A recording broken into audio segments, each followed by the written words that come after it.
it's Erin. I'm here at Tallgrass Film Festival in Wichita, Kansas, and I'm here with Evan. And he's not a director or a writer on his film, which this is the first time that I've interviewed someone here at the festival who is also the star.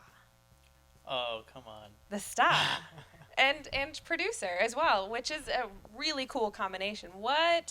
First, I have a million questions to ask you about that. Okay. But what is your film about?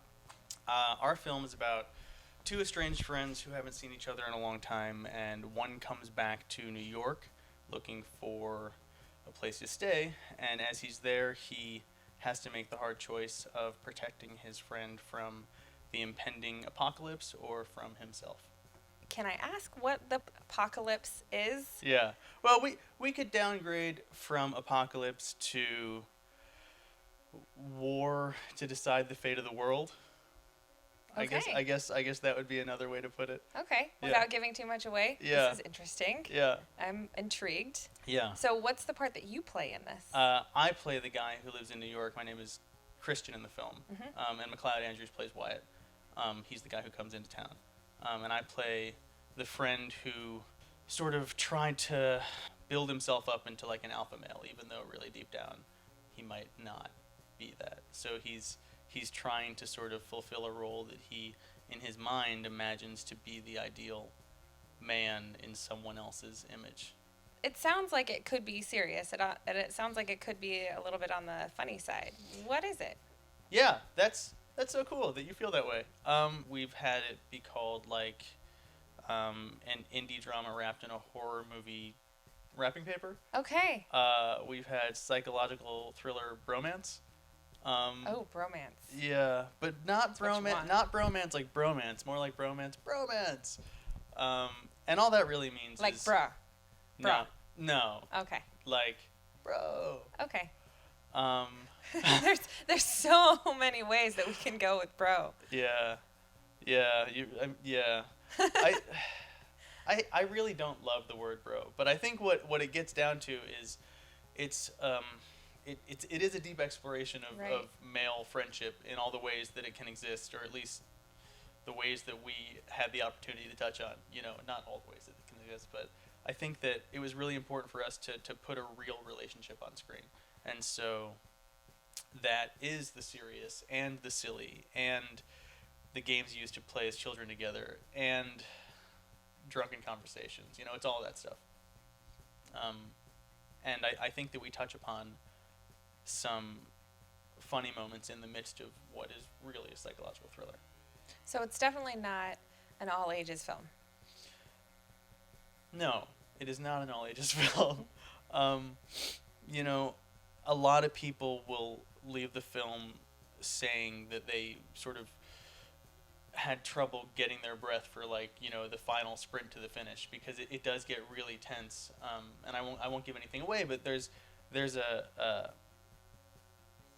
a tension that builds progressively from the beginning of the movie all the way to the end. That's really sort of like a pressure cooker. And so that can be difficult for people of all ages. I think it's I've heard people leave screenings like, damn it, why'd you do that to me? But in a good way. Yeah. But I wouldn't really recommend it for children. Definitely not. As soon as you said psychological thriller, that's really cool. So something that I like about modern film is that it can't really be pigeonholed. And Mm-hmm. would you say that your film is definitely something that's bigger than just psychological thriller, that there's a lot of different elements in there? Yeah, I would, but I wouldn't necessarily want to say bigger than psychological thriller. I think that it's just maybe because we're an independent film, we don't necessarily have to try to stay within the confines of one particular genre based on the rules of that genre. So, to Perry's credit, he just told the story he wanted to tell, and the sort of larger narrative does fall within the psychological thriller framework, but we have the freedom to play within that because we're indie. Right. Yeah. So is independent film something that you have a history in? Is this something that you prefer to work in? Yeah, now, absolutely. This is our first feature together. And so me and Perry and McLeod, and also Margaret Ying Drake, who plays Mara in the film is a big part of our team as well. I just want to work with these guys forever. I mean, they're great. It's like we're sort of like a filmmaking SWAT team, I guess. And so, yeah, I imagine that there are probably positive and negative experiences in making indie movies and big budget movies and movies of all shapes and sizes. But this particular group in this independent filmmaking world is like a pretty sweet dream for me. Yeah, it's really cool. So when can the rest of the general public start looking for your film? So we are just in the midst of securing domestic distribution now, and so I can't say much more about it, but they'll be able to see it sometime soon. Awesome. Yeah. So like maybe less than a year? Maybe less than a year. Maybe I'll say less than maybe less than a year. Yeah, I can't guarantee it, but For maybe sure. less than a year. Absolutely. Definitely people will be able to watch this film at some point in their homes possibly, and definitely they won't have to wait terribly much longer than a year, and I'm looking forward to watching the film myself.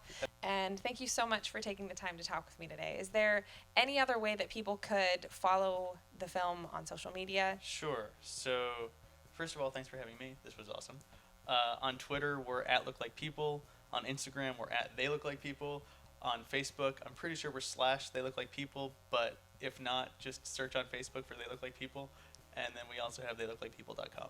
There you have it. Thank you so much again for joining us, and I really hope that you enjoy the rest of your festival. Let us know if you watch any great films, and hopefully you can share in the comments to this video if you have seen the film, and let us know what you think.